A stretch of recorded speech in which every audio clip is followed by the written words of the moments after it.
¿Alguno ya ha pensado, bueno, he recibido un proyecto que lo estoy revisando, pero alguien más ha pensado en las formas o en las temáticas que les interesa investigar?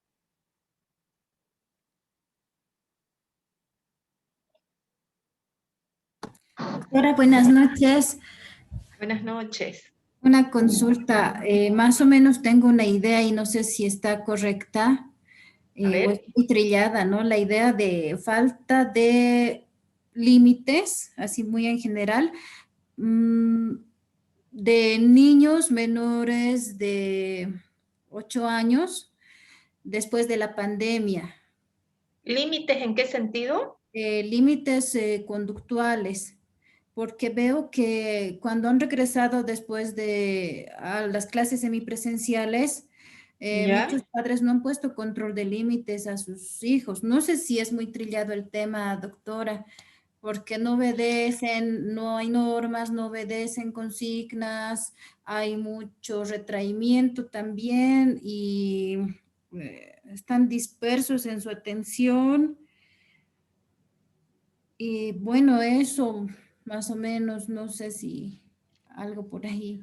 Claro, usted dirá que es un tema trillado, pero con pocas soluciones, ¿no? Es trillado porque es frecuente, ¿no? No porque existan soluciones.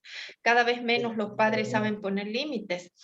Entonces sí, pero reflexione más, escriba la necesidad. Recuerde que un planteamiento del problema es una necesidad y esa necesidad la tenemos que expresar a través de datos, de cifras, de realidades investigativas en otros países, en nuestro contexto, de manera que podamos preguntarnos, ¿no? ¿Cuáles son los límites que ponen los padres? Y ahí usted tendrá que delimitar en qué campo exactamente. Escriba, no tenga miedo a escribir, y me pasa el tema, ¿no? Y su propuesta puede ser un programa de intervención comportamental en chicos de tales edades, y a usted delimita, ¿no?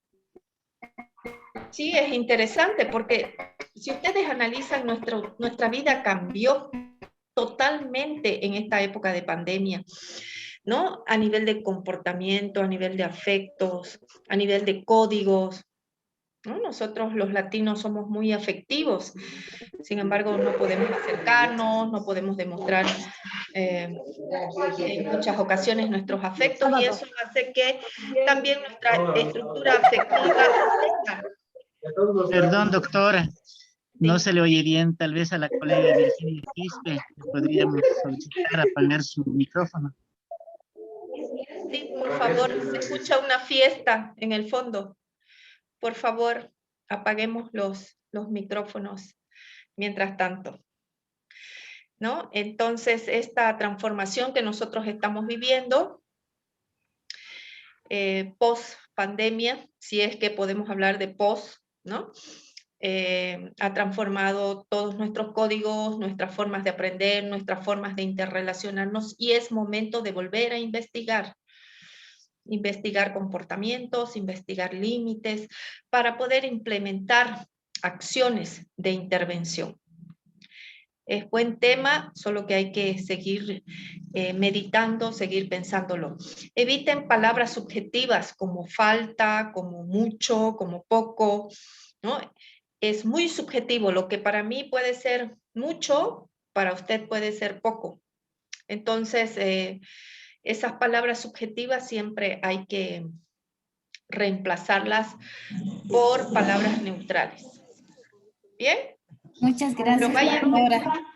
a usted las gracias, pero vayan pensando, es importante que ustedes en el transcurso de los módulos vayan pensando en temáticas de investigación. Es muy importante, porque el tiempo avanza sin que nosotros nos demos mucha cuenta, y es necesario que ustedes empiecen a investigar antes de que finalicen sus cursos, ¿no? Porque ahí tienen la opción, la cercanía de sus docentes, tienen todo ese bagaje conductual muy cercano todavía y eso les va a facilitar su proceso de investigación.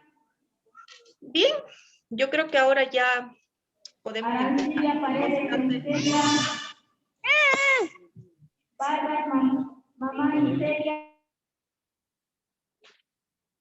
Bien, ahora sí, ¿no?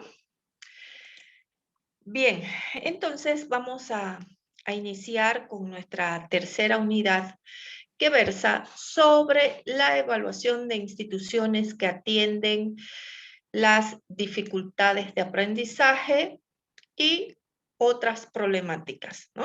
Sin embargo, nosotros hemos puesto énfasis en las dificultades de aprendizaje.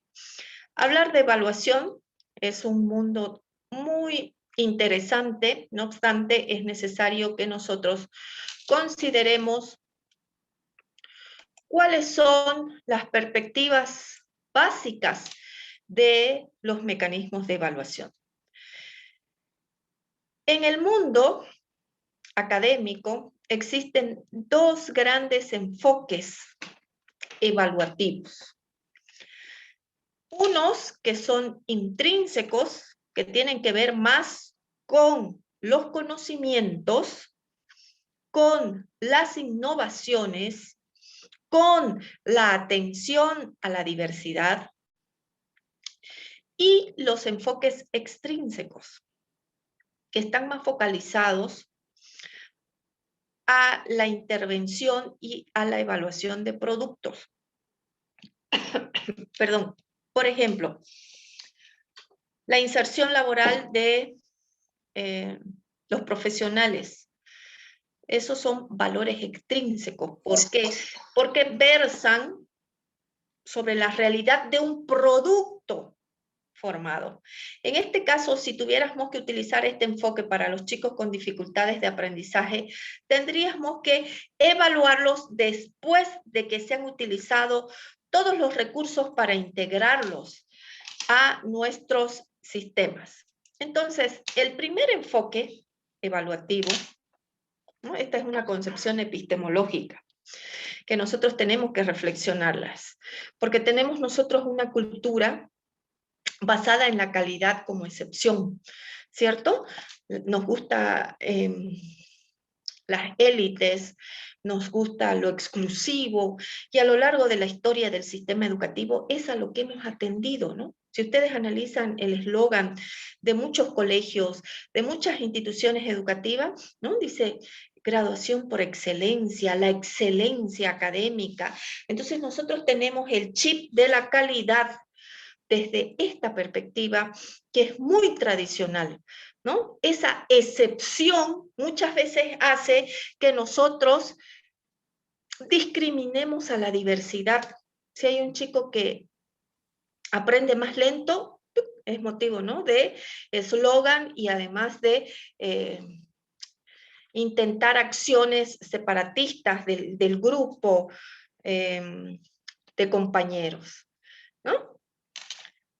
La otra perspectiva, aquí veo un error, logro de objetivos. La otra perspectiva, que también es bastante tradicional, aunque no deja de ser importante, es la aptitud para el logro de objetivos. ¿Qué tanto alcanza este grupo de estudiantes en términos de logros curriculares? ¿No? Entonces, quien no llega a esos objetivos, quien no llega a desarrollar los objetivos, los aprendizajes que nosotros nos hemos planteado de manera permanente, es motivo de segregación, de discriminación. O sea, es interesante analizar esta concepción epistemológica de la calidad porque nos sitúa, ¿no? ¿Qué entendemos por calidad? ¿Por qué nuestras instituciones están centradas todavía en esa perspectiva tradicional de la calidad? Entonces, estas reflexiones nos permiten a nosotros reflexionar sobre lo que estamos haciendo en términos de evaluación de la calidad educativa, ¿no? Una perspectiva más interesante, ya, ¿no? Más contemporánea, es la calidad como innovación organizativa. Y ahí sí entra el documento, ¿no? El análisis del documento que les he colgado como documento principal, el índice, ¿no? El índice de los aprendizajes, el índice de la evaluación. Entonces, cuando nosotros pensamos en esa perspectiva de innovación, estamos pensando en una mirada de la calidad bastante interesante, ¿no? Centrada en cómo, en los mecanismos que utilizan nuestras instituciones para adaptarse a las nuevas situaciones, ¿no?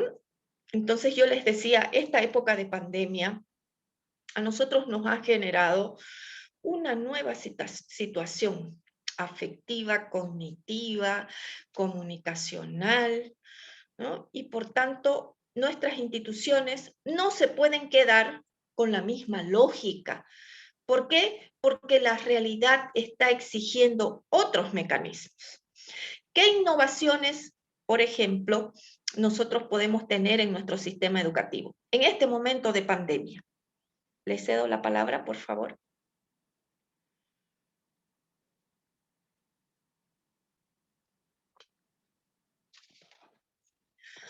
¿Cuáles creen que pueden ser esas miradas innovadoras que deben tener nuestros colegios, nuestras instituciones educativas?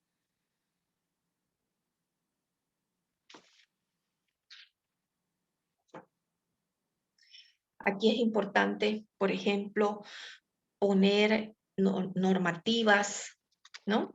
Instaurar procedimientos para nuestros docentes, para nuestros estudiantes, ¿no? Generar mecanismos de intervención. ¿Por qué? Porque, ¿qué significa la palabra innovación?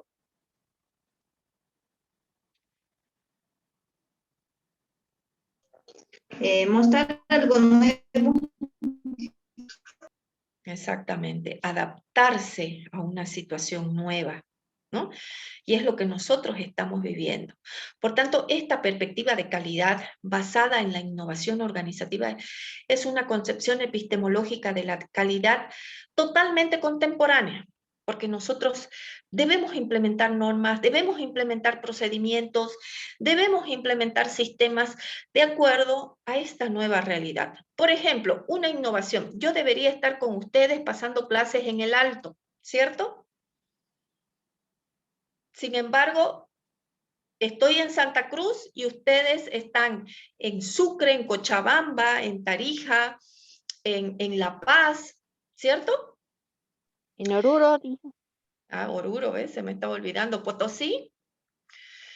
Entonces, ve, esta, por ejemplo, es una forma innovadora. Yo les pregunto, si esto fuera presencial, ¿ustedes pudieran estar haciendo el doctorado? No, no, doctora. Por la distancia. Difícil, un poco Muy difícil, ¿cierto? Muy difícil. Entonces, ve, la UPEA ha generado, de acuerdo a este contexto, una realidad virtual que nos permite estar cerca, que nos permite conectarnos. ¿Eso es innovación o no? Sí, doctora, yo Sí, creo doctora. que sí. Es innovación. Exactamente.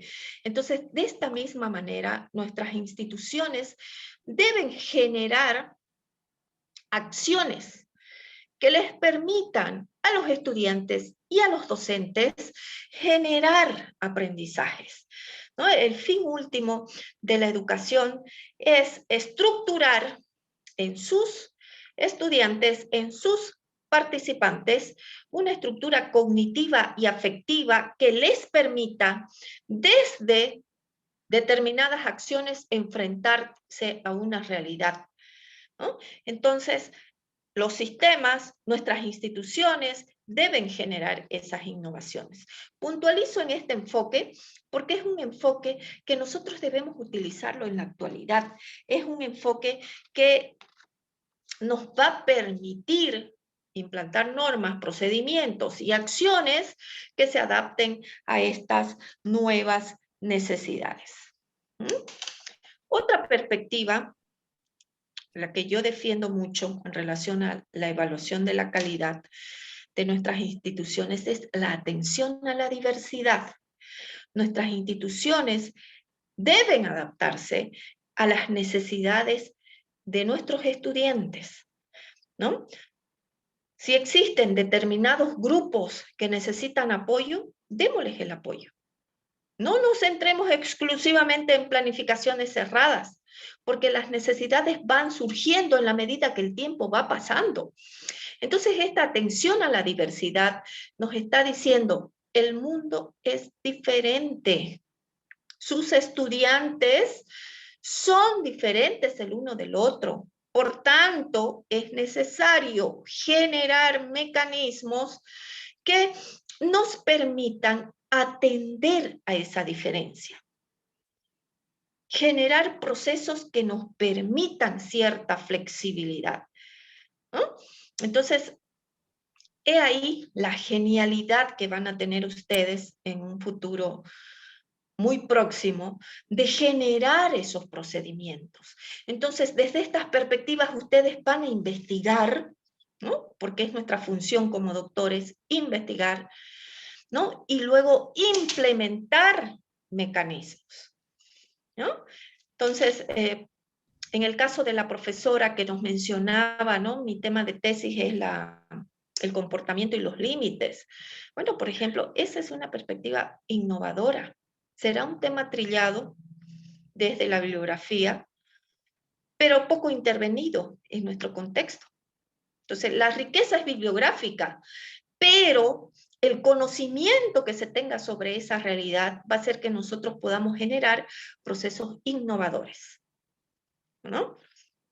Entonces, he puntualizado en estos modelos intrínsecos de la calidad, porque son modelos, miren ustedes, los dos últimos, mucho más abiertos, muchos más contemporáneos, pero los dos primeros, mucho más ortodoxos, pero mucho más utilizados en nuestro medio, hasta para las publicidades. Mientras nosotros tengamos en nuestra mente ese concepto de calidad como excepción, como élite, ¿no?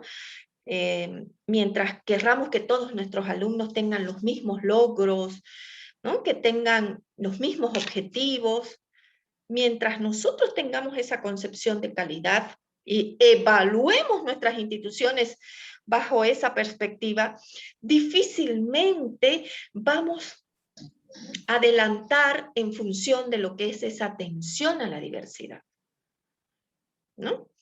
El mundo nunca más va a volver a ser el mismo. Cuando vuelvan nuestros muchachos a nuestros centros, vamos a tener una realidad diferente, totalmente diferente, por muchos factores, tanto afectivos como cognitivos. Solo el encierro, solo esa falta de contacto con sus compañeros, ya le ha cambiado su realidad, ¿no? Entonces, los enfoques extrínsecos, estos de aquí, tienen más que ver con la calidad desde una perspectiva de eficacia y eficiencia, el estudio de la calidad desde la inserción laboral, desde la satisfacción del usuario. Estos modelos, bajo la perspectiva extrínseca, se utilizan más en la educación superior, ¿no? Porque están pensados en el producto, mientras que estos intrínsecos están pensados en el aprendizaje y además en una lógica interna de nuestros centros, ¿no? Entonces hay que hacer esa diferenciación, ¿no? Esa mirada está más direccionada a lo que es la educación superior, exceptuando la perspectiva de valor añadido. Esta perspectiva de valor añadido es bastante interesante porque versa sobre la necesidad de los sistemas, de nuestros centros, de generar un valor intangible, tanto en sus docentes, en sus estudiantes, como en sus administrativos. Entonces, ese valor intangible, por ejemplo, puede ser la atención a la diversidad como un valor, no como una obligación, sino como un valor, ¿no? Esta perspectiva tiene que ver con la formación, por ejemplo, que nosotros le damos a nuestros docentes. Un docente que no se cree que debe atender a la diversidad, nunca va a ser un trabajo efectivo. Entonces, la perspectiva de calidad bajo esta mirada es bastante interesante porque justamente versa sobre esta realidad. ¿Qué tanto voy a generar valor intangible en mi personal, en mis estudiantes, en la gente con la que trabajo, ¿no? Entonces es una mirada muy interesante.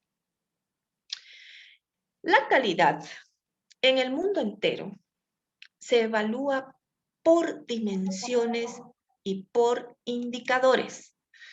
Así es como se evalúa la calidad.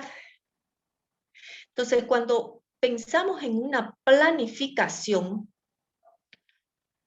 de evaluación de la calidad, pensamos siempre en dimensiones. Ahora yo les pregunto, ¿qué es una dimensión?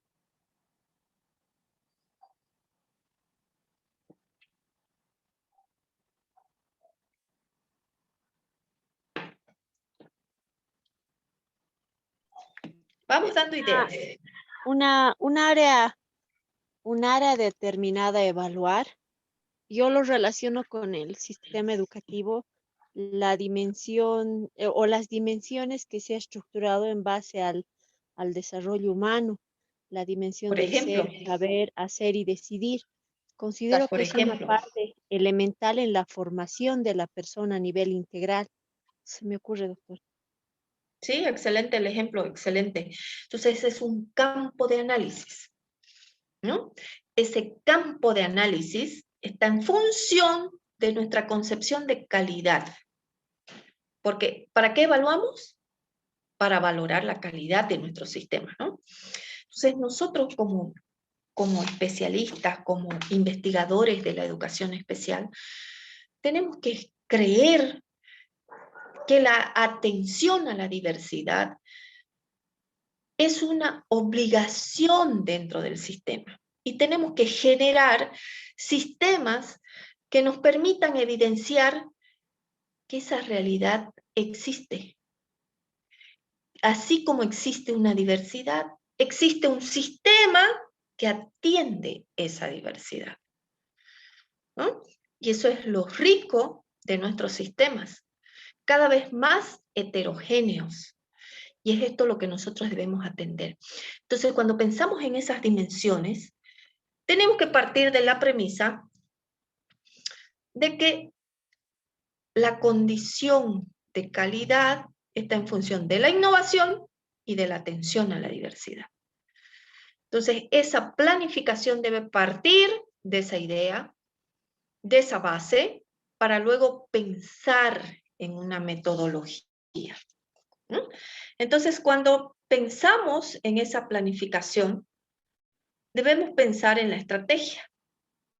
Y la estrategia tiene como base las dimensiones. Como su compañera nos decía, las dimensiones son campos, áreas de análisis, ¿no? Esas grandes áreas de análisis se plantean en indicadores. ¿Qué es un indicador? Pregunto.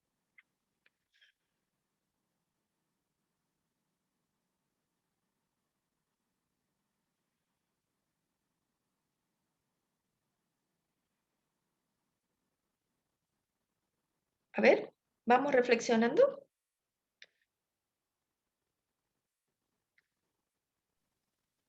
Podría ser ¿Sí? los aspectos observables de esa realidad, ¿no? O de esa situación de análisis que estamos abordando.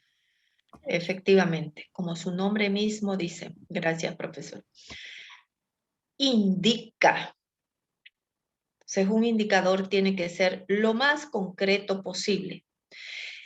Si nosotros tenemos esa lógica, concepción de calidad, fuera de las élites, fuera de lo exclusivo y fuera de una perspectiva tradicional. Tenemos la perspectiva de innovación y de atención a la diversidad. De ahí definimos campos de acción, que son las dimensiones, y luego los indicadores. El mundo entero, en términos de evaluación de la calidad, se mueve a esos niveles. Concepción de calidad, planteamiento de dimensiones y planteamiento de indicadores. Los indicadores obviamente que están en función de las dimensiones. Entonces, Doctor, por ejemplo, ¿sí? perdón, Adelante, por favor. una consulta antes de pasar. Un indicador también puede ser una variable. ¿Son las variables? Las variables son más abstractas. El indicador estaría dentro de las variables, ¿no? Si hacemos una operativización estricta, estarían así. Las dimensiones, dentro de ese campo de acción están las variables, que son atributos. Una variable es un atributo. Por ejemplo, a ver, si mi dimensión es la estructura afectiva, esa es mi dimensión, eso es lo que yo quiero analizar. ¿Cuáles serían los atributos? Es decir, las variables. Vamos pensando, ¿cuál creen que serían? ¿Qué atributos tiene la estructura afectiva?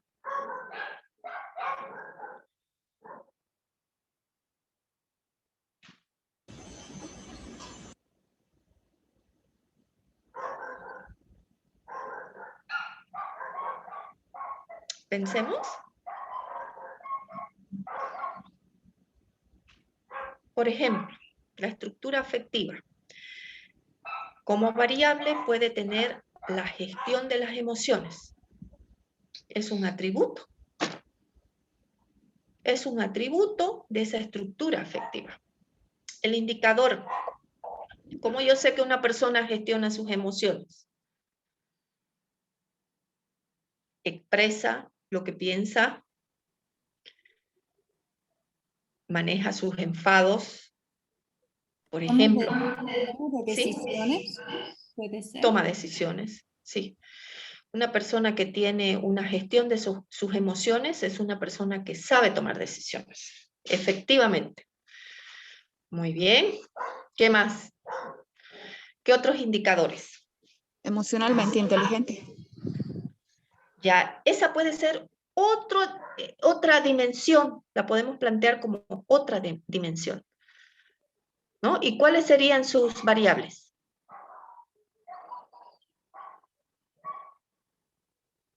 Por ejemplo, ¿cuáles serían?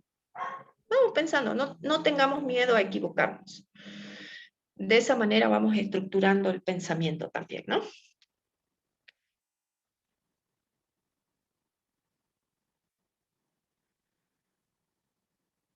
¿Cuáles serían los atributos de esta dimensión de la inteligencia emocional? Asertividad. ¿Perdón? Asertividad. Asertividad, exactamente. Es difícil, ¿no? Ser asertivos, ¿no? Pero esa es una variable. ¿Y cómo ustedes demuestran que una persona es asertiva?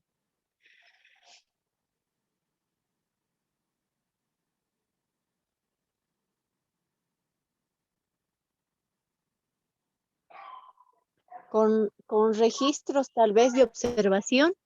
Si en el aula Claro. verificamos que cierto estudiante demuestra asertividad con sus compañeros, creo que lo más observable sería. Sí, ese sería el protocolo, ¿no?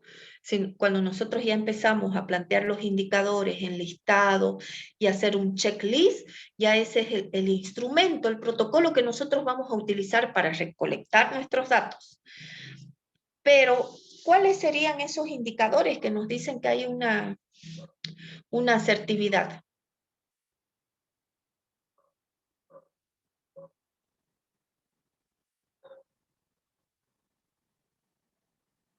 A ver, pensemos.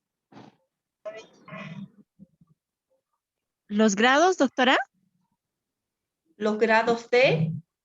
Por ejemplo, los grados de asertividad, tal vez poco asertivo, muy asertivo o demuestra asertividad en la comunidad educativa, no sé, algo se me ocurre. Sí, nos vamos acercando, nos vamos acercando. Solo que en investigación, ya saben ustedes, lo que es poco para mí es mucho para otros, ¿no? Entonces, vamos acercando. Pero una persona asertiva, por ejemplo, es la que dialoga en momentos de conflicto. Una persona no asertiva es la que pelea en momentos de conflicto, por ejemplo, ¿no? Entonces, el indicador es, como su nombre mismo lo dice, es el Doctora, aspecto más concreto y visual. Sí, sí, adelante, por favor. puede ser, expresa todos sus deseos amablemente al interrelacionarse con los demás. Por ejemplo, Un indicador. ese puede ser un indicador. Ese puede ser un indicador. Entonces ya saben que en calidad mínimamente debe existir dimensión e indicadores. Yéndonos a la profundidad, se puede plantear dimensión, variable e indicador. La dimensión es el campo, el área más abstracta de estudio. La variable es un atributo y el indicador es el aspecto más verificable de estas variables previamente planteadas. Esa es la lógica. Entonces, en relación al documento que les he colgado como documento principal, este es un documento clásico que se utiliza en Europa para trabajar la atención a la diversidad, ¿no? Este documento es bastante interesante en la medida en que nos permite tener un enfoque inclusivo en nuestras organizaciones. Entonces, toma en cuenta una perspectiva global, que es la que nosotros hemos adoptado, ¿no? Esa perspectiva global mira la organización, no mira solamente el aprendizaje de los chicos.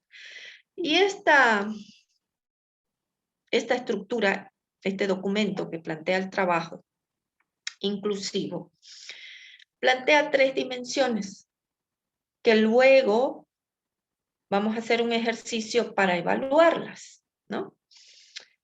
Por ejemplo, una dimensión es crear una cultura inclusiva en nuestros centros. Entonces, el lenguaje, los códigos que nosotros utilizamos hacen que se genere una cultura inclusiva. Entonces, ese es un eje que ellos plantean, una dimensión importante. La otra dimensión es elaborar políticas inclusivas en nuestros centros. Nada se supone, todo debe estar explícitamente expresado. Y luego, la otra dimensión que plantea este documento, que es parte de las políticas institucionales en los centros, es desarrollar prácticas inclusivas. Si nosotros queremos hacer una intervención por programas, queremos generar sistemas evaluativos, tenemos que pensar en las dimensiones que vamos a trabajar en nuestros centros. Entonces, ¿cómo generamos una cultura inclusiva? Hay que construirla. Y esa construcción implica que nosotros establezcamos procedimientos, acciones, establezcamos códigos que nos permitan transmitir valores. Luego, la otra dimensión, por ejemplo, elaborar políticas inclusivas. Esto que implica que nosotros dentro de nuestras instituciones pensemos en desarrollar mecanismos donde incluyamos a las personas, no las excluyamos. Por ejemplo, ¿no? Pese a los años todavía hay centros educativos que van clasificando, ¿no? A sus buenos estudiantes, a sus malos estudiantes, malos entre comillas, porque en realidad lo que son es que son diferentes. Y nosotros estamos acostumbrados a etiquetar y a excluir todo lo diferente. Cuando en realidad los sistemas educativos, nuestros centros, lo que tienen que hacer es generar una escuela para todos, ¿no? Entonces esto se queda en poesía si nosotros no nos organizamos de manera tal que se pueda apoyar a esa atención a la diversidad. Y ahí están los docentes, están los líderes por cursos, están los administrativos, ¿no? Que cumplen un rol importante en este apoyo. Y el desarrollar prácticas inclusivas tiene que ver con la didáctica, ¿no? Con los recursos que nosotros utilizamos. Usualmente nosotros pensamos que nuestra aula es el centro, cuando en realidad el centro es la comunidad. No siempre tenemos que pasar clases en esos lugares. Tenemos el centro, tenemos la comunidad, ¿no? Y es importante movilizar esos recursos. Bien, ahora vamos a hacer un pequeño ejercicio, ¿no? Aquí vamos a diferenciar, vamos a elegir, perdón, una dimensión que nosotros queremos analizar para la inclusión. ¿Qué contenidos de inclusión vamos a tratar? Así como yo les he dado este ejemplo del índice, ¿no? Que su dimensión es la cultura inclusiva, las políticas inclusivas, las prácticas inclusivas, ¿no? Que tiene que ver con esa mirada epistemológica que hemos visto en las dos primeras unidades, ¿no? La intervención, ¿no? Entonces ahora vamos a evaluar esa intervención.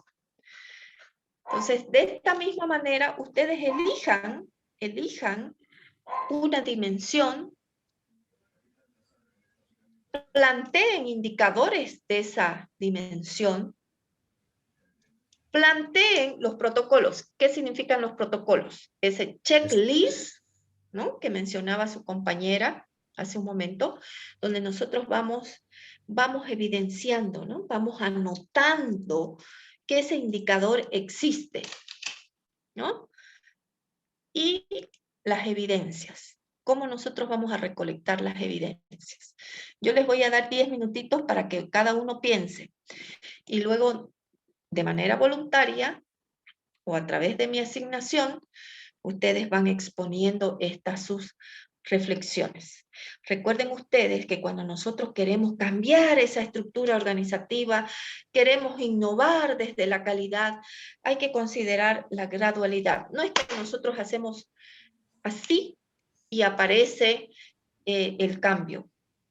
Hay que trabajarlo, hay que generar conciencia, ¿no? Y hay que ser muy coherentes en todos nuestros planteamientos. Entonces, desde su experiencia y en consideración esa intervención por programas. Si ustedes tuvieran que situarse en una situación, valga la redundancia, Doctora, de evaluación, ¿sí? A ver, la diversidad, ¿se puede prevenir el distanciamiento de la diversidad? Porque, a ver, ¿dónde está el problema de la diversidad? ¿O es innato la diversidad? Porque mi planteamiento es que iría a la raíz de la diversidad para prevenir, porque se sigue creciendo la diversidad, la medicina se va a terminar. Entonces, ¿cómo prevenimos la diversidad? Por lo menos podríamos mantenerlo la diversidad y que no pueda ese distanciamiento de la diversidad. A ver, hoy estoy mal mi planteamiento.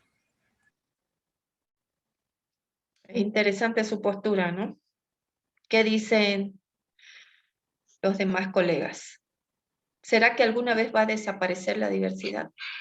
Licen, si me no, permite, yo Sí, creo sí, que no. Camila. la diversidad ha existido siempre y va a existir, y cada vez que empecemos a reconocer más los derechos de los otros, pues la diversidad se va a ampliar mucho más, porque sabemos Así que es. hay comunidades de personas que no son aceptadas, ya sea por ideologías políticas, religiosas, tradicionalistas, Así en es. fin. Por ejemplo, las personas con discapacidad antiguamente eran ocultadas, ¿no? O sea, O eliminadas, ¿no? los corrales de los Los animales se les ocultaba. espartanos. ¿Para qué? Para que la comunidad no se entere que una familia tenía un hijo con discapacidad. Entonces, al no aceptar Claro, esa hasta diferencia, pues se cometía, digamos, estos derechos, ¿no? Perdón, esta vulneración a los derechos de estas personas.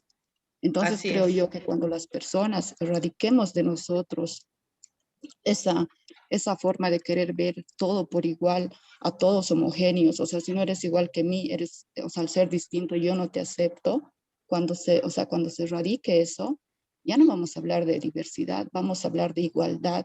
O sea, solamente Así cuando es. seamos capaces de aceptar al otro tal y como es y respetar su condición, ahí tal vez podríamos hablar de que no existe diversidad, sino que existe igualdad. Y yo, como decía en algún foro, ya tendríamos que empezar a normalizar la inclusión y no estar hablando de cómo incluir, qué hacer para incluir, trabajar culturas más inclusivas, en fin. Entonces, Eso. esa es mi postura, ¿no? Tal vez el colega se refiere a la discriminación en sí, o sea, que si alguna vez va a desaparecer o no va a desaparecer, pero mientras sigamos teniendo ideas tan cerradas, no creo que desaparezca sinceramente, y la diversidad siempre va a existir, y como le digo, solamente vamos a empezar a ver, o sea, a no ver diferente al otro cuando aprendamos a verlo como igual, o sea, aprendamos a ver su diferencia como parte de la igualdad. Así Eso es. La diferencia es parte de la igualdad. Exactamente. Buena frase esa. ¿No? Doctora, Sí. Sí, adelante, profesora. ¿Aló? ¿ya? ¿Aló? ¿Sí me escucha? Sí, ahí sí. A ver, hola, Sí, se escucha, se escucha. ya. Que yo considero más bien que la diversidad es algo provechoso, es algo rico. Y yo pienso que nunca vamos a dejar de ser diversos y vamos a ser más diversos en el ámbito que nosotros aceptemos que hay uno diferente al lado, que hay uno que tenga posición diferente al lado. Eso va a ser lo rico y eso va a ser lo potencial. Alguien decía, no se construye más las cosas en comunidad, en grupo, en equipo, pero vamos a poder trabajar en equipo si es que realmente aceptamos esa diversidad. Y lo relacionaba mucho la compañera que ha intervenido anteriormente, porque en todo caso, en nuestro contexto nacional, es muy complejo aún, por ejemplo, medir la diversidad o medir la aceptación a la diversidad cuando vemos polos tan sesgados a nivel de diferencias ideológicas, políticas, de sexo, de todo, ¿no? Que de repente un polo siempre va a ser tan negativo. Entonces, pienso yo que si es que podamos considerar y ver el lado bueno de la diversidad, ahí va a ser lo rico, ¿no? Alguien decía, pero ¿por qué se incluyen personas con discapacidad en el sistema regular, en inicial, en primaria? Deberían ir nomás a los centros, que los niños del regular están copiando las cosas de los niños especiales, nos decían. Y Es terrible. ahí Sí, vemos que hay posiciones tan cerradas, o sea, mentalidad tan cerrada que decimos, no, nos falta trabajar realmente la aceptación a la diversidad. Cuando nosotros veamos lo potencial en esa persona, sea con discapacidad, de diferente sexo, cultura, idioma, cuando nosotros aceptemos lo positivo de esa persona y veamos con esos ojos, yo creo que ahí vamos a crecer, ¿no? Y yo considero, con lo que preguntaba nuestro compañero anteriormente, pienso que más bien lo diverso o aceptar esta diversidad, para mí me parece más provechoso, ¿no? Algunos países ya han adelantado bastante en eso y no tienen mayor dificultad. En el caso de Bolivia estamos pues en desarrollo, un poco nos va a costar, pero creo que estamos avanzando de a poco, doctor. Sí, así es, de a poco, ¿no? Tenemos que trabajar sobre la cultura hacia la diversidad. Eso es lo que tenemos que hacer en nuestros centros. Es muy importante cambiar ese chip. Desde mi punto de vista, desde mi análisis, yo creo que nosotros a nivel nacional seguimos pensando en las élites, en lo exclusivo como perspectiva de calidad. Doctora, ¿puedo aportar algo? Sí, por buenas favor. noches. Sí. Buenas noches. Bueno, usted estaba justo hablando algo que yo estaba pensando ahora, sí, porque la diversidad, obviamente yo voy a aportar algo a partir de la antropología, quizás sociología también. Es que de cierto modo, observando a nosotros mismos acá en el continente americano, podemos ver que hay una gran diversidad acá en este lugar, ¿sí? Pero muchas veces esa diversidad, ella es un poco, ¿cómo yo puedo decir? Abafada, no sé si existe esa palabra en español, es un poco borrada sería eso, ¿sí? Justo por algunos pensamientos de las élites, porque bueno, lo bonito es ser como son otros, y a veces como no soy, como los demás, quizás entonces yo venga de un sistema en el cual me afecte a mí en tanto a quién soy yo, ¿sí? Y en este sentido, me borro de mis aspectos culturales, lingüísticos. Entonces, yo observo que muchas veces esa otra persona que a veces puede ser un poco distinto a mí, puede hablar un poco distinto de mí, puede vivir un poco distinto de mi modo de vivir, sea un otro que a veces no me tenga nada a ofrecer. Pero si observamos que siempre tenemos algo familiar, y en este sentido esa familiaridad yo pienso que es algo positivo, porque mira, si esa persona está haciendo algo como yo también estoy haciendo, ¿por qué entonces a partir de mi modo de ser, de mi historial de vida, por qué la miro a partir de otras perspectivas? ¿Por qué lo que hace, quién es, lo que dice, no es algo positivo? ¿Qué es que me hace entonces repugnarla a veces, ¿sí? No querer aceptarla, observarla de un modo extraño a mí, pero ella hace lo mismo que yo. El hecho de que tal vez, no sé, culturalmente, físicamente, psicológicamente, no sé en qué dimensión que estamos hablando acá, a partir de eso puede ser algo negativo para mí. Yo pienso que la diversidad es positiva, porque nosotros tenemos otros ejemplos, otras formas de pensar, otros modos de hacer, y nos hace reflexionar incluso a partir, quién somos y por qué hacemos lo que hacemos. Y por qué eso que hacemos era algo tan alabado, ¿sí? ¿Por qué eso es tan bonito? Y por qué lo que hacían los demás no es. Entonces, esa perspectiva de una mirada distinta en tanto a esa diversidad, quizás, no sé, a mí me gusta hacerla, profundizarla, porque yo pienso que todos tenemos algo que aprender y que enseñar, ¿sí? Y el hecho de que yo pueda ser tan distinta no me va a anular de nada. Al revés.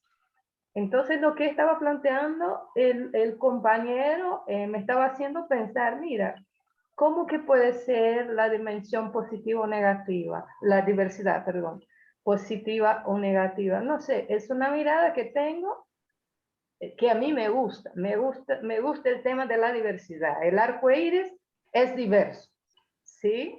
Tiene muchos colores, nuestras manos tienen dedos distintos, o sea, no somos un cuadrado o un círculo sin irregularidades, al revés, al revés. Entonces, no sé, la veo a partir de esos ámbitos antropológicos, sociológicos también. Muy bien, Doctora, muchas gracias. Eso sería. a ver, algo puedo argumentar. ¿Por qué yo planteo de esa manera? Viendo de otro ángulo, en el mundo hay países desarrollados, subdesarrollados y en desarrollo. Y eso está ahí. Y porque para mí en el fondo la diversidad es una riqueza, ¿no? Pero cuando vemos en el mundo eso, los países desarrollados no miran con el mismo anteojo a los países subdesarrollados. Entonces hay una diferencia y esa diferencia nos lleva a veces a extremos, ¿no? Nos lleva, digamos, está encima de, ¿no? Encima de uno que lo que está.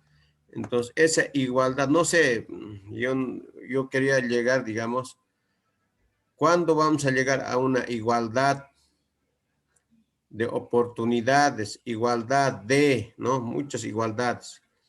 En Bolivia, y otro punto muy especial también, mira,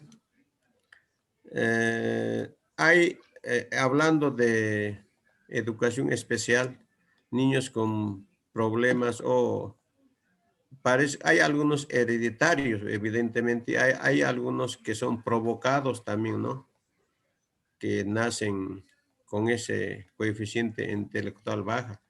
Entonces, no sé, todo eso habría que, el gobierno tendría que tener una política ¿no? Para tener una buena educación cuando planteamos de la educación, calidad, una educación de calidad. No, ese era mi planteamiento, doctora, gracias. A usted. Doctora, Claro, buenas noches. sí, Doctora, adelante. estaba levantando la mano.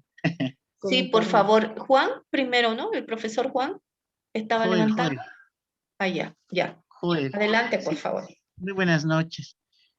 Bueno, sí, en la primera parte me quedaba un poco confuso el planteamiento del profesor Juan. En la segunda ya un poco orientado de una línea. Pero en definitiva, yo considero que el tema de lo que es el tema de hay que ver mucho desde el punto de vista con el que vayamos a observar esto de la diversidad, ¿no? Si nos centramos, hacemos el análisis desde un punto de vista, que es el tema, creo, de un enfoque inclusivo en el ámbito educativo, desde luego, la diversidad pues va a ser un elemento positivo, ¿no? Va a ser un elemento que va a generar muchas oportunidades para todas las poblaciones que en determinado momento histórico, político, cultural, no han tenido las mismas oportunidades o ventajas en relación a la otra población o a la población en general. Entonces, y eso tiene que ver mucho también con lo que las dimensiones que usted planteaba, ¿no? En relación a las políticas, a las culturas y a las prácticas. Es decir, si desde un enfoque inclusivo analizamos esto de la diversidad, tendríamos que ver si en determinado contexto se ha ido generando determinadas políticas que han permitido precisamente estos derechos de este grupo de personas que por diferentes circunstancias, tiempos, contextos, no han sido reconocidos, valorados, atendidos. ¿Cuánto de impacto, cuánto de resultados se ha tenido a través de estas políticas? pero no es suficiente las políticas, ¿no? Va a ser importante que estas políticas puedan ser traducidas, operativizadas, reflejadas en el contexto diario, ya sea en aula, en la universidad, en los colegios, en casa, en la familia, en el barrio, a través precisamente de las prácticas, ¿no? Y que es, creo, lo más destacante. No tiene sentido ninguna política si no llega a operativizarse, a plasmarse en la cotidianidad. Y para que estas prácticas, y para que esta política realmente tenga sentido, que como se decía, en adelante valoraremos si ha sido o no efectivo, pues ahí va a ser muy importante esto de las culturas, ¿no? Cómo vamos generando culturas a través de los diferentes espacios.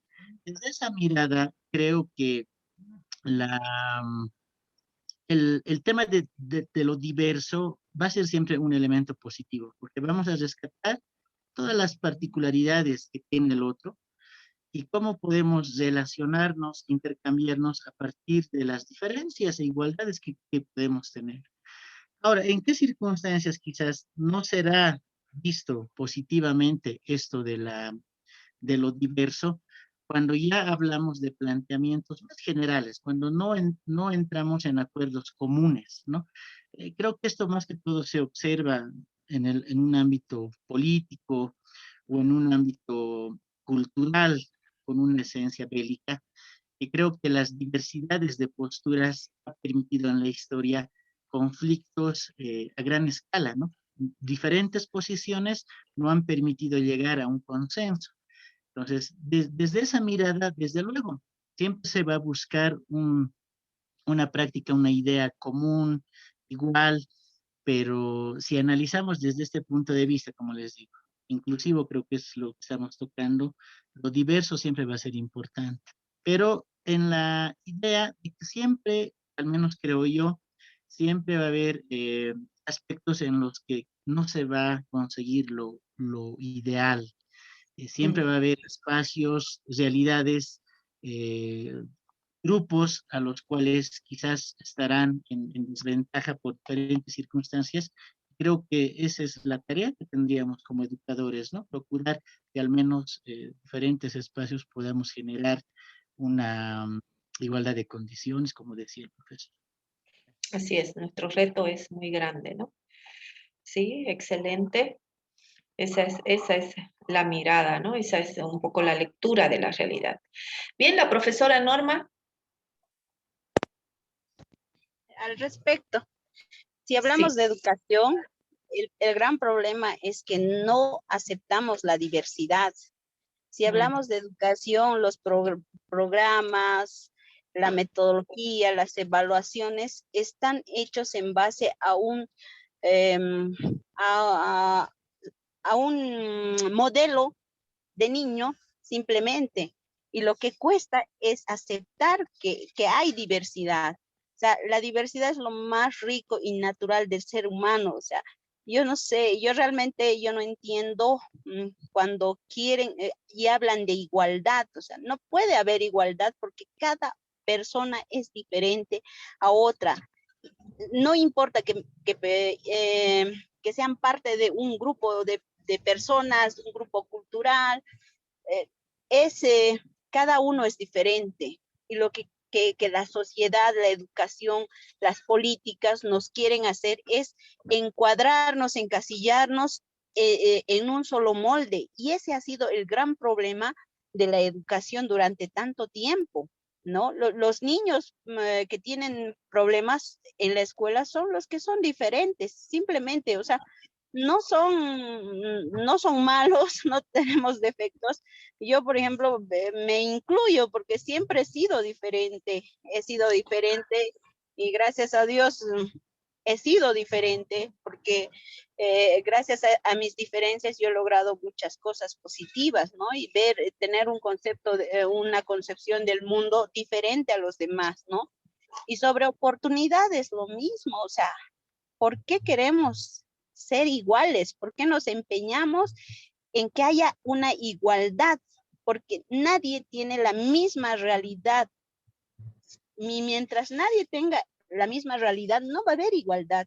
Nadie va a ser igual que yo, porque no han vivido mis experiencias, nadie ha vivido nadie ha vivido mi día a día, entonces nadie me puede entender como yo misma, entonces no me puedo igualar a nadie.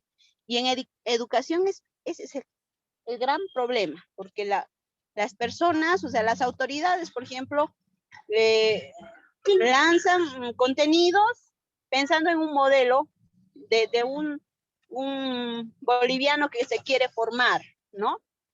Ese modelo está acorde a las ideologías políticas que uno tiene, ¿no?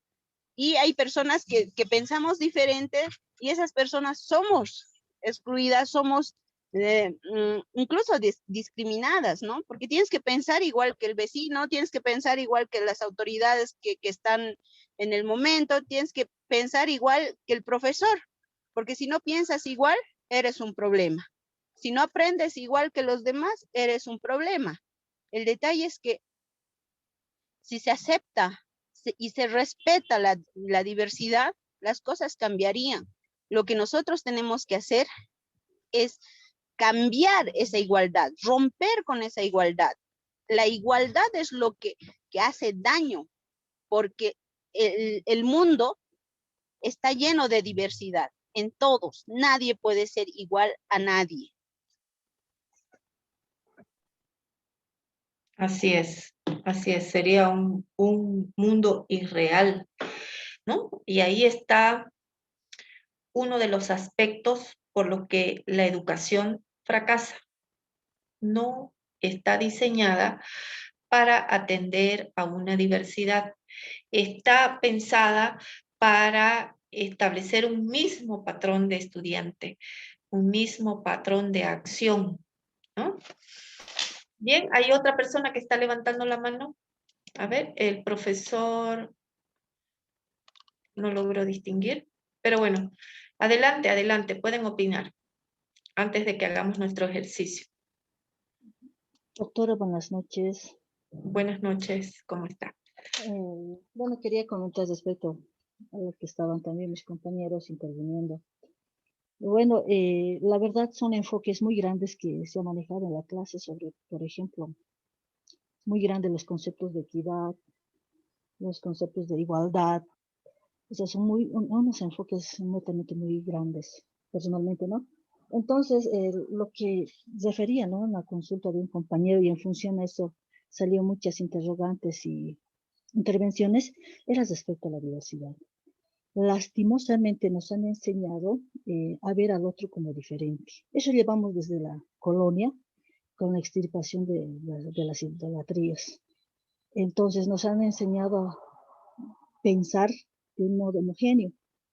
Lastimosamente bueno, todas las leyes, las políticas educativas hasta la actualidad no piensan las personas que tienen con dificultades de aprendizaje, no piensan.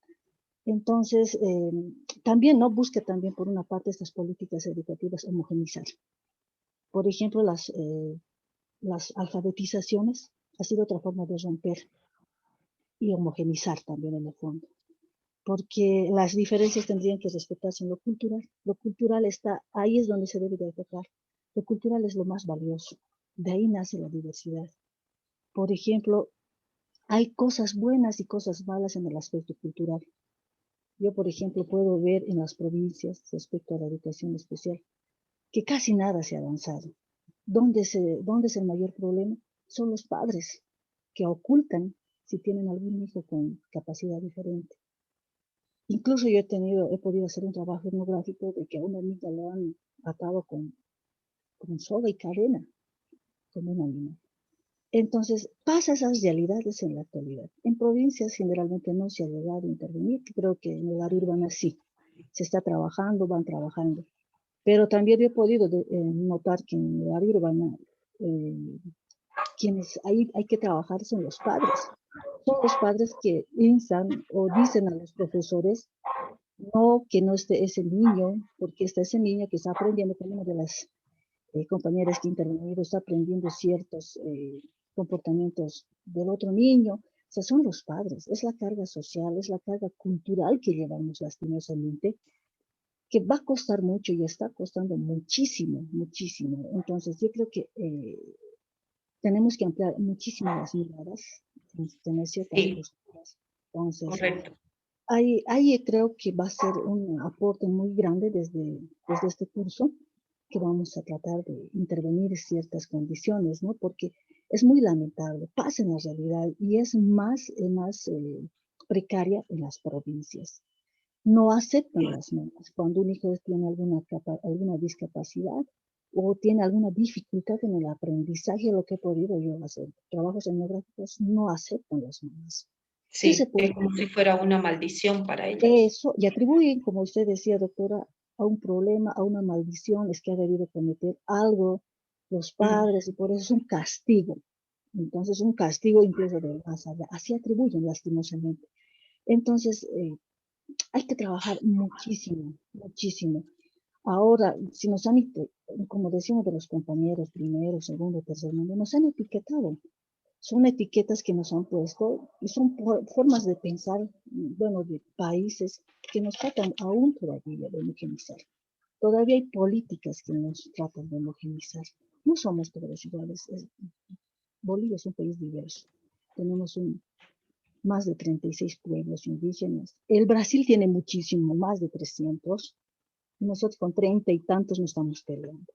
Entonces, no hemos llegado muchísimo a avanzar, pero yo creo que de a poco se está llegando. Pero sería interesante también, doctora, ver las miradas que pasa del aspecto, respecto al aspecto cultural también. Porque ahí también hay que intervenir en el aspecto con los padres. Yo algunas veces no he podido ni cómo intervenir porque la carga cultural es más grande, incluso que la propia razón, según ellos. Entonces, en ese entendido es un poco muy delicado y complicado. Si a una mamá, por ejemplo, se le trata de conversar, que tal vez se podría colaborar, contribuir o ayudar a un niño, no lo permite, no Sí, aceptan. Entonces se les no. está perjudicando. ¿Cómo podemos realmente también nosotros intervenir? Solamente Sí, eso, doctora. Muchísimas gracias. sí, muy importantes sus aportaciones en la medida en que ustedes mismos, a través de esas percepciones, de esa lectura de la realidad, están incidiendo sobre esa necesidad de trabajar de manera global, no solamente dentro de los centros, sino también en las comunidades, ¿no? De esa manera vamos a concientizar a estas personas para que vean la diversidad como parte de la realidad, ¿no? Entonces, mientras nosotros sigamos conservando esos tabúes, ¿no? De que las familias tienen una persona discapacitada y dejamos que esa persona quede ahí, mientras nosotros en nuestras comunidades no vamos generando programas de intervención con líderes, con agentes de cambio, siempre vamos a tener esa diversidad como un tabú, ¿no? Por tanto, el trabajo que nos ocupa es bastante arduo. Nuestro compromiso con la educación inclusiva es gigantesco, ¿no? Entonces, en la medida en que nosotros primero seamos conscientes, luego tengamos estrategias cognitivas que nos permitan plantear programas, ya saben ustedes que la intervención con el niño y por el niño no nos genera grandes cambios. Ya saben ustedes que esa intervención tiene que ser global, entonces tiene que ser en el centro, con los padres de familia, con los docentes, con los directivos, con los administrativos, pero también tiene que ser con la comunidad, ¿no? Entonces, ahora vamos a hacer este pequeño ejercicio donde requiero que ustedes, desde su concepción, en la teoría hay mucho escrito, ¿no? Pero desde su mirada, desde su reflexión, ¿qué dimensión ustedes consideran que se debe elegir para trabajar, para evaluar? ¿Qué indicadores ustedes van a plantear dentro de esas dimensiones para poder evaluarlas?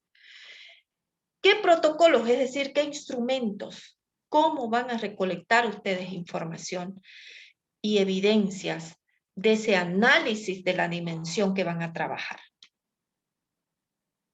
Bien, yo les voy a dejar unos 10 minutitos para que cada uno reflexione y luego cada uno voluntariamente va exponiendo sus razones de análisis de esa dimensión con sus indicadores.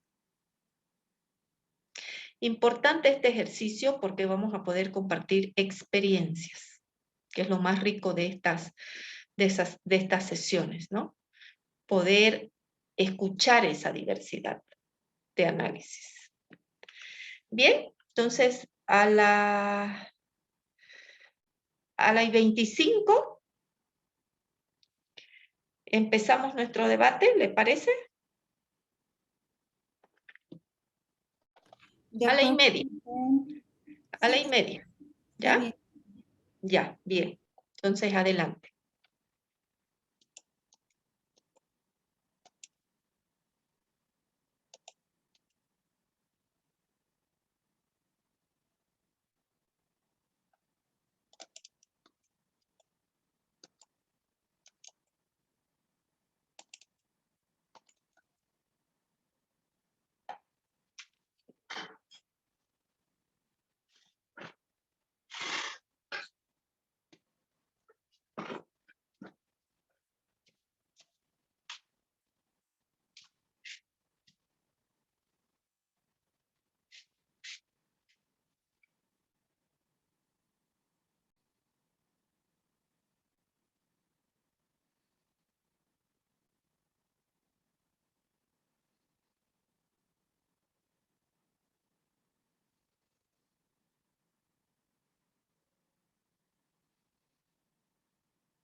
Bien, podemos empezar, ¿les parece?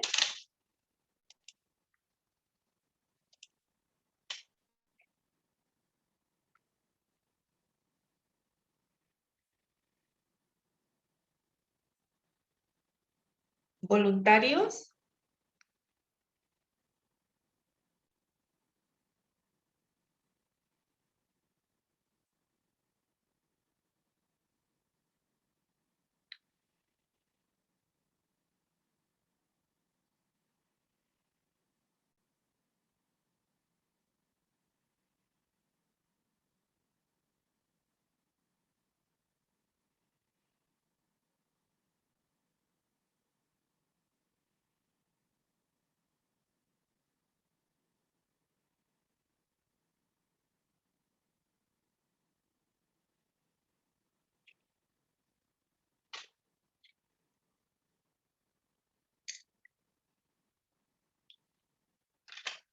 ¿No hay voluntarios?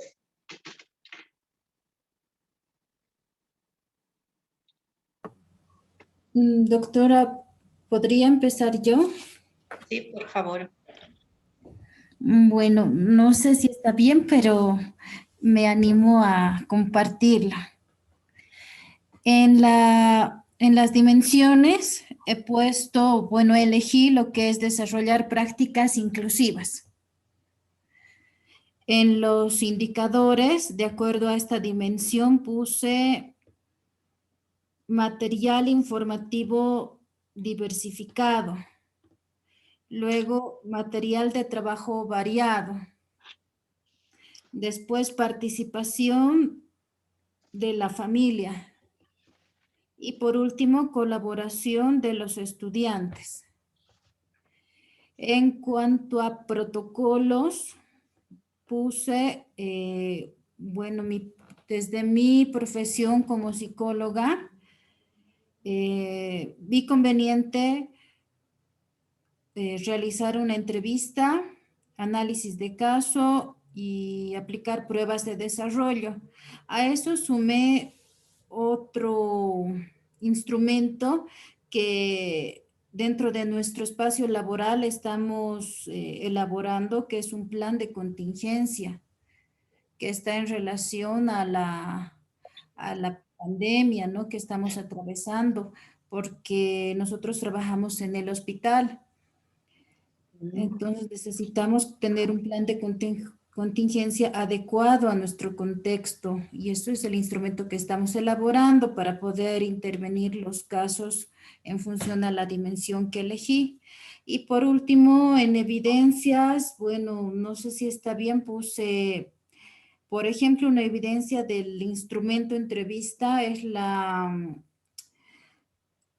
amplitud de conceptos que tienen los entrevistados y en relación a este plan de contingencia es el cumplimiento, ¿no? Si cumple o no cumplen según lo que contenga el plan de contingencia. Eso sería, doctora. Muy bien. ¿Qué opina el resto?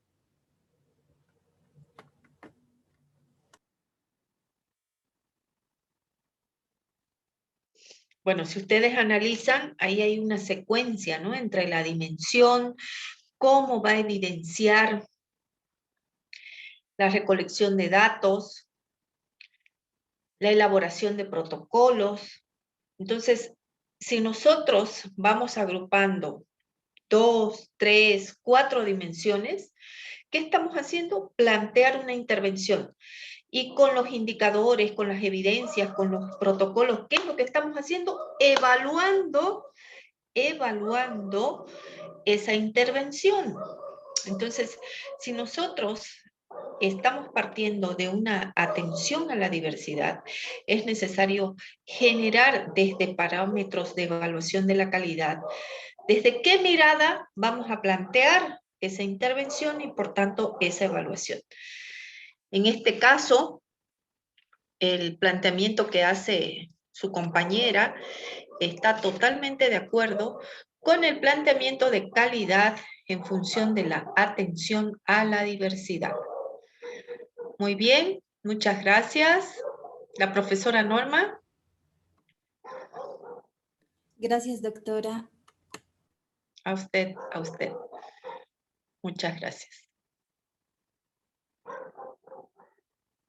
Adelante, la profesora Norma es la que está levantando la mano, ¿no?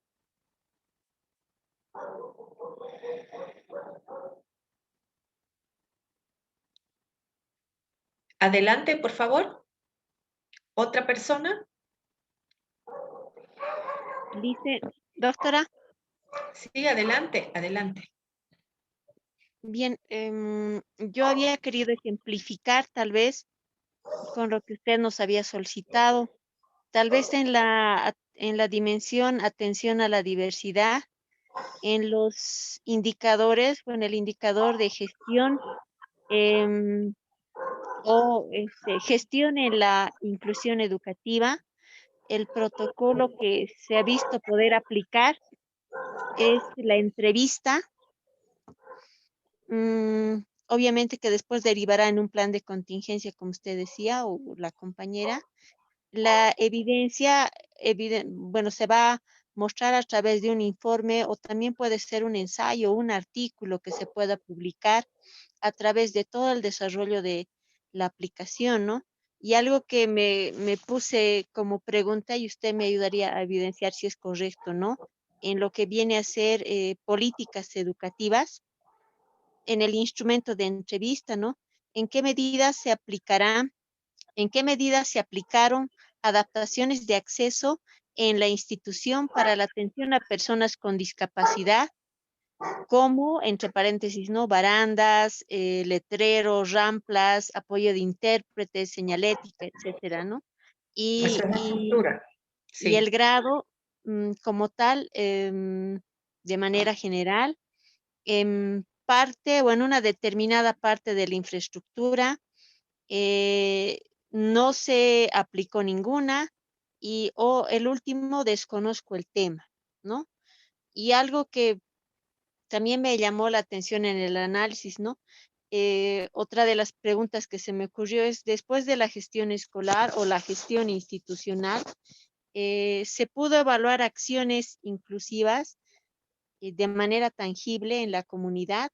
Nunca, siempre, casi siempre, ¿no?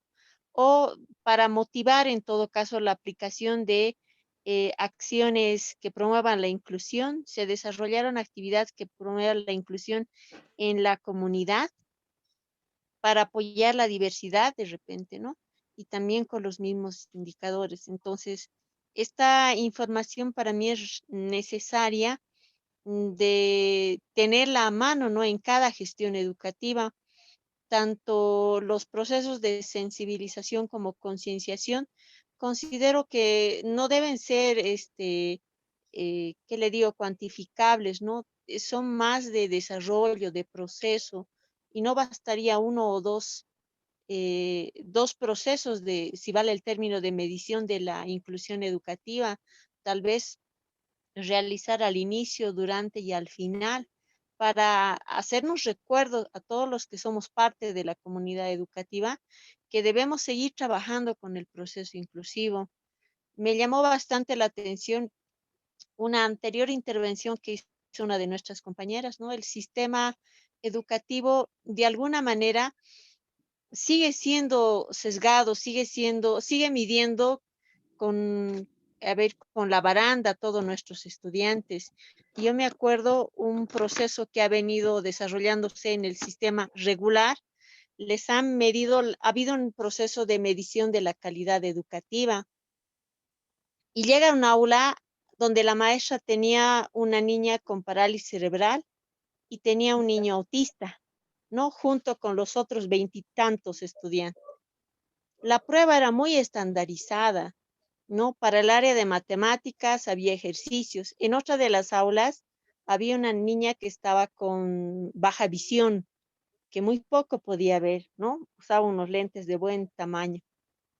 Y la prueba, como le digo, era muy estandarizada y era impresa de este Ministerio de Educación. Entonces, sí llama la atención que también de repente en estos procesos de mirada a la diversidad y a la atención educativa a la diversidad, tendríamos que estar comprometidos todos, ¿no? A mi juicio, si bien era una prueba tan importante a nivel nacional sobre la medición de la calidad educativa, Yo miraba la desesperación de la profesora porque ella decía, nos han dado un tiempo de ejecución de la prueba, pero ni siquiera hay una adaptación de tiempo para estos estudiantes. Y no he podido atender al resto por querer apoyar estos dos, decía, ¿no? Entonces, considero que es un tema que aún se debe continuar trabajando y tenemos que seguir profundizando desde donde nos encontremos, doctora. Eso es todo.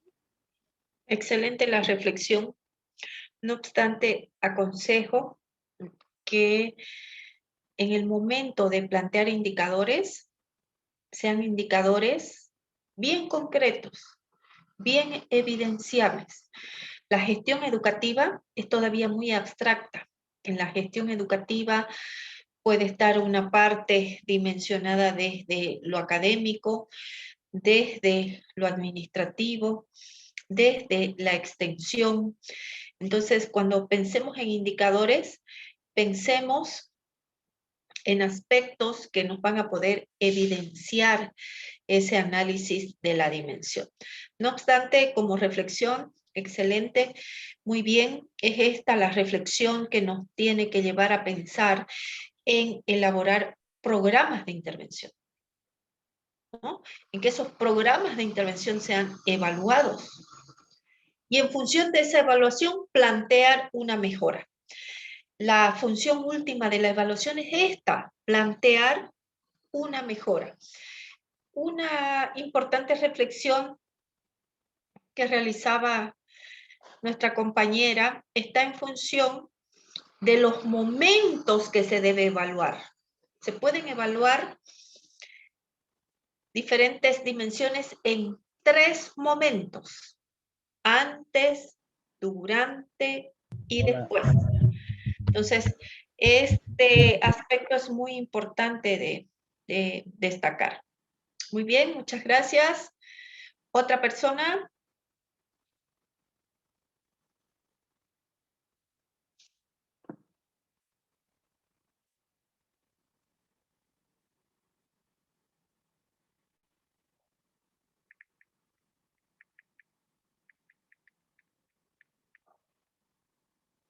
¿Otra persona? Por favor.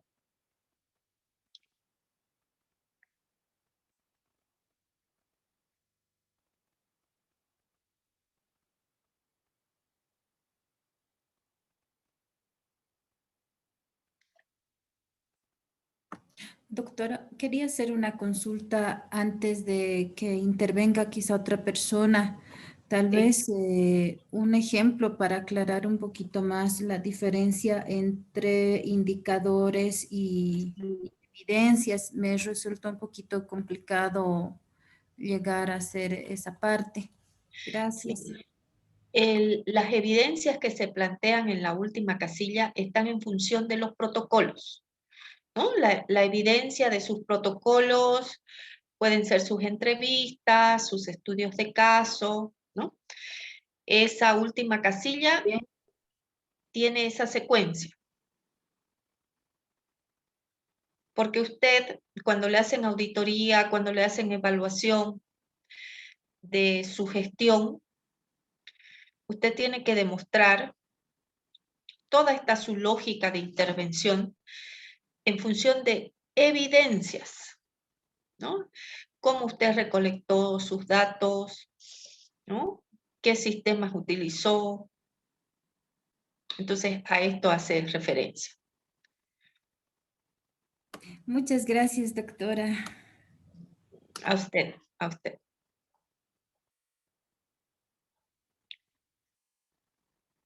Bien, ¿alguien más? Están muy tímidos esta noche.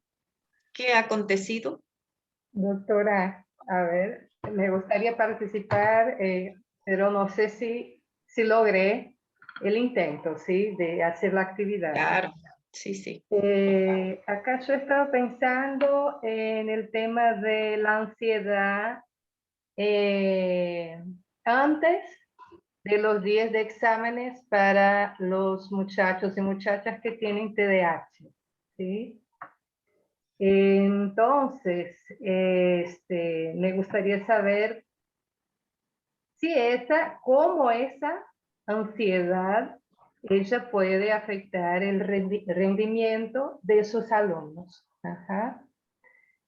En este sentido, yo pensaba, yo no sé si estoy de acuerdo con lo que usted sí quiere, pero bueno, voy aprendiendo.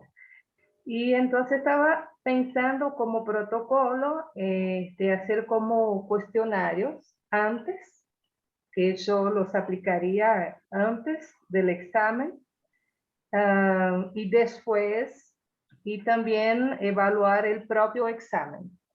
¿Sí?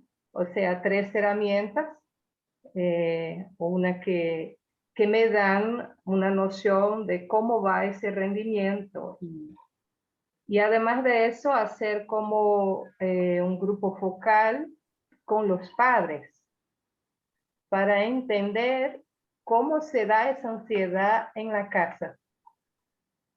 Cuando ellos vienen con la noticia de que tienen examen, ¿sí? Para saber cómo se comportan. Porque evaluarlos a partir del aula, bueno, es tranquilo, es más fácil, bueno, tal vez pueda ser más fácil a causa del cuestionario, ¿sí? Pero en el ámbito familiar, ¿cómo los padres observan el comportamiento de esos muchachos? Y para eso, para evidenciar si los exámenes pueden ser, traer, llevar a una motivación negativa. ¿Sí? Interesante, sí. Porque incluso ellos tienen que hacer parte de una vida social, cultural, familiar, ¿no? Pero hay algo que los deja un poco afectados, que es la propia ansiedad. Entonces, quizás, ¿cómo eso puede comprometer su desarrollo, no solo ahí educacional, pero también cultural? Sí, sí. Interesante ese análisis, ¿no? Porque esa es otra cuestión. Nosotros no sabemos manejar en muchas situaciones, ¿no? En muchas situaciones, el mecanismo de evaluación en los centros, ¿no?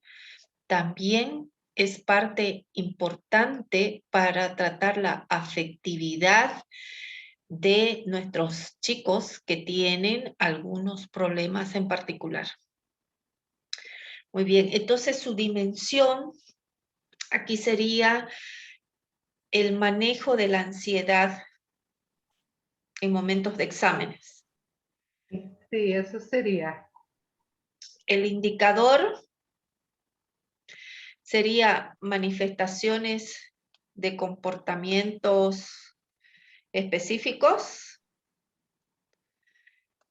la comunicación con los padres, ¿sí? Sí, Comunicación sí, con los docentes. Sí, y con la familia, con los centros educacionales, porque de verdad esa es una problemática que es actual y que a veces, como una compañera estaba comentando, en un examen oficial aplicado por el gobierno, esos muchachos quizás puedan tener un bajo rendimiento, porque de verdad están moldeados por un sistema que, bueno, no los respeta.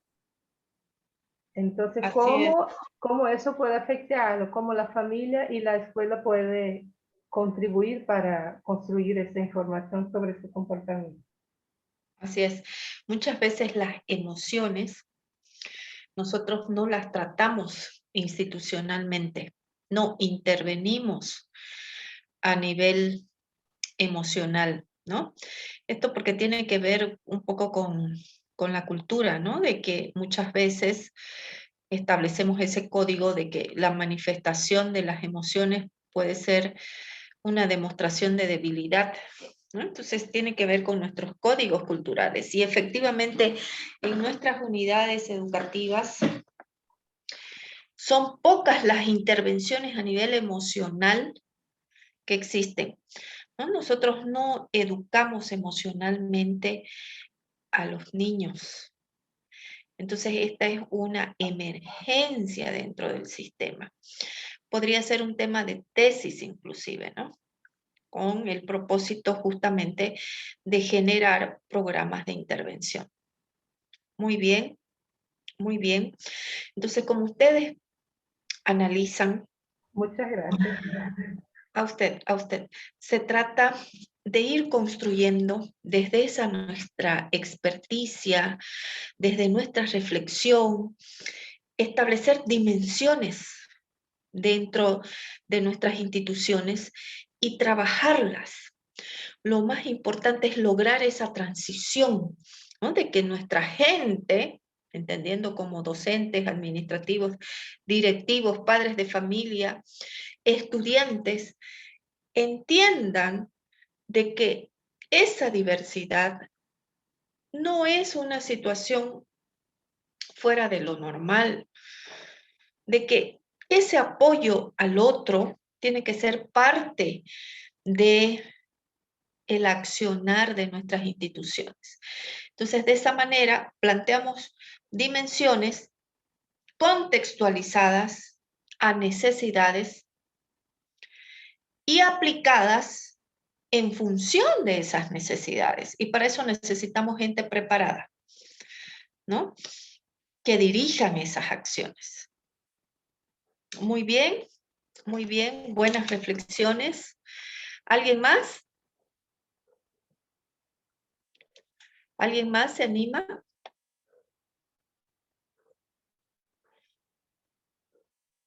Aquí yo les había colocado algunos ejemplos de cómo se pueden plantear dimensiones e indicadores.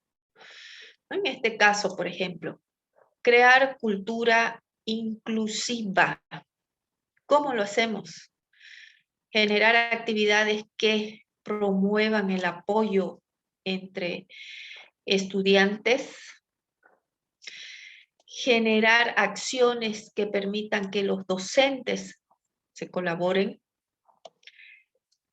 lograr que tanto el alumnado como el estudiantado se traten, como el profesorado se traten con respeto, que exista una conexión entre el profesorado y las familias, que exista una conexión entre instituciones de la comunidad.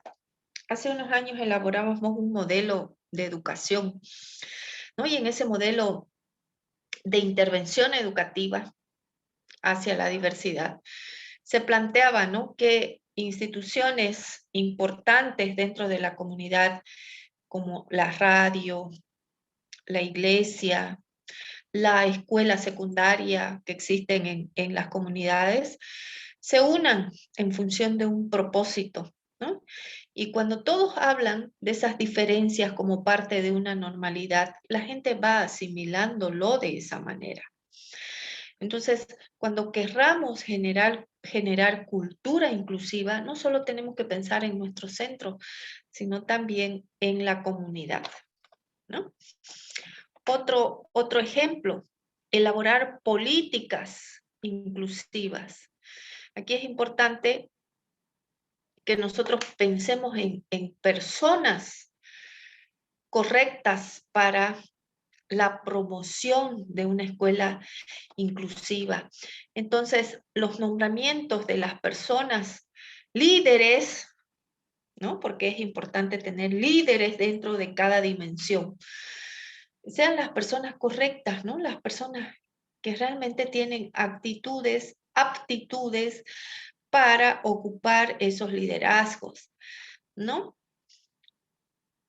También es importante que existan indicadores relacionados a las transiciones.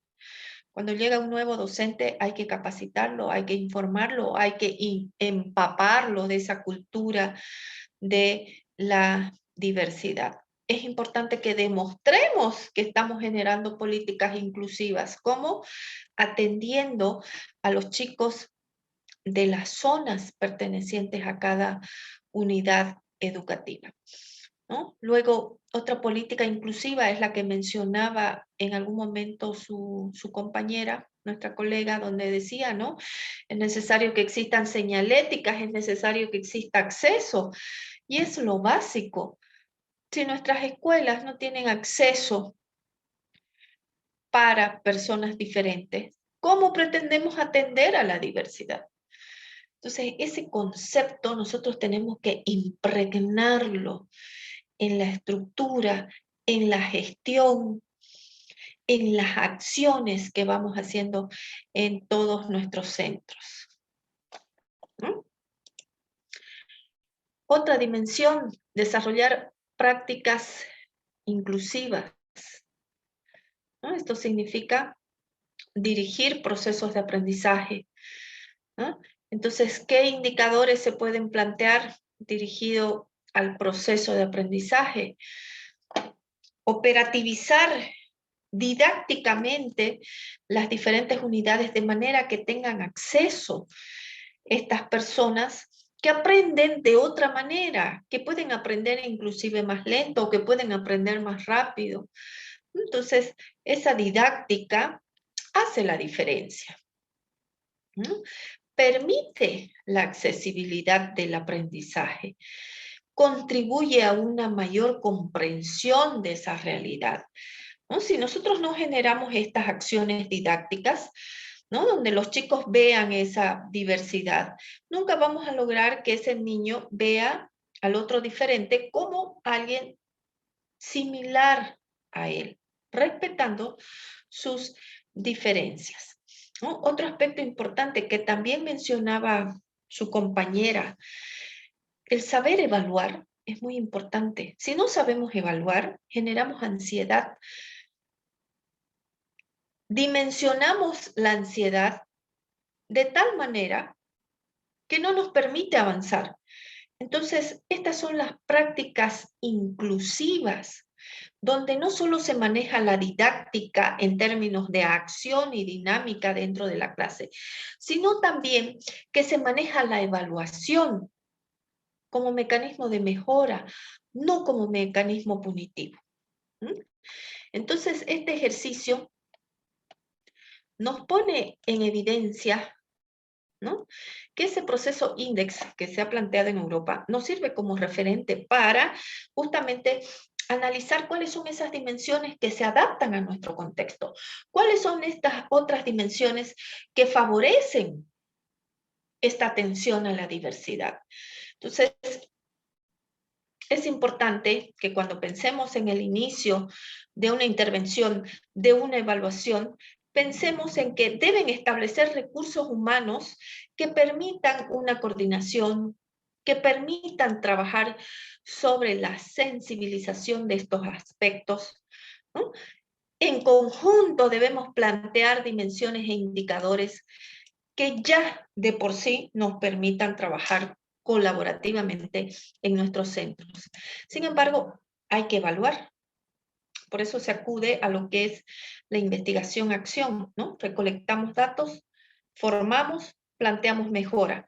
Nuevamente evaluamos los datos, formamos y planteamos nuevas mejoras, ¿no? Es un círculo, ¿no? Que se va conformando a lo largo del año y que vamos estableciendo una cultura investigativa en nuestros centros. Entonces, es necesario analizar lo que estamos haciendo en términos de conocimiento, en términos de intervención y en términos de actores.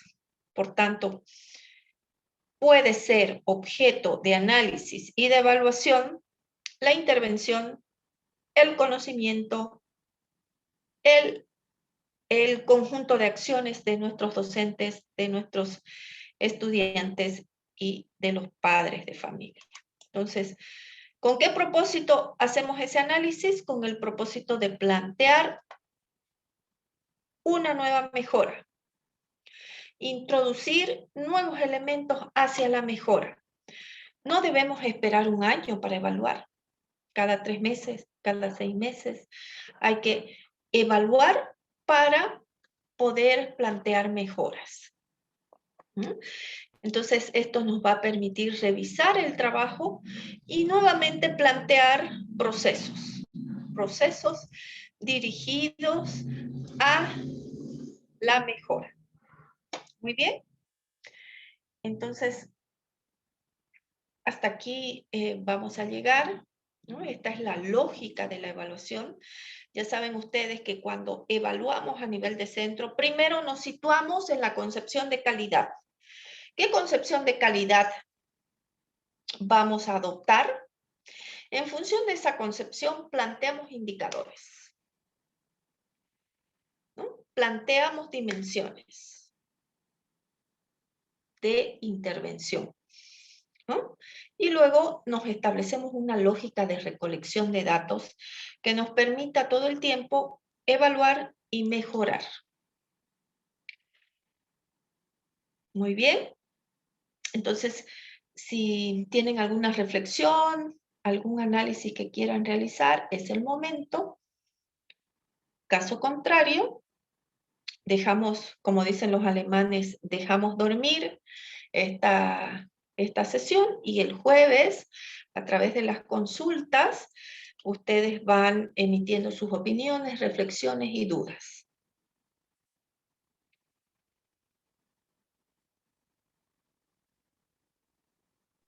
Gracias, doctora.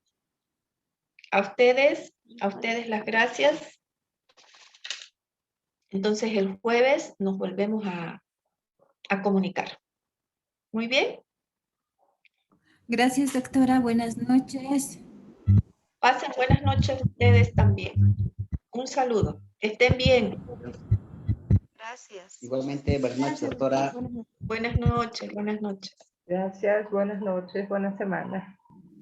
Igualmente a ustedes. Gracias, doctora. Hasta luego, doctora. Hasta luego, hasta luego. Un gusto.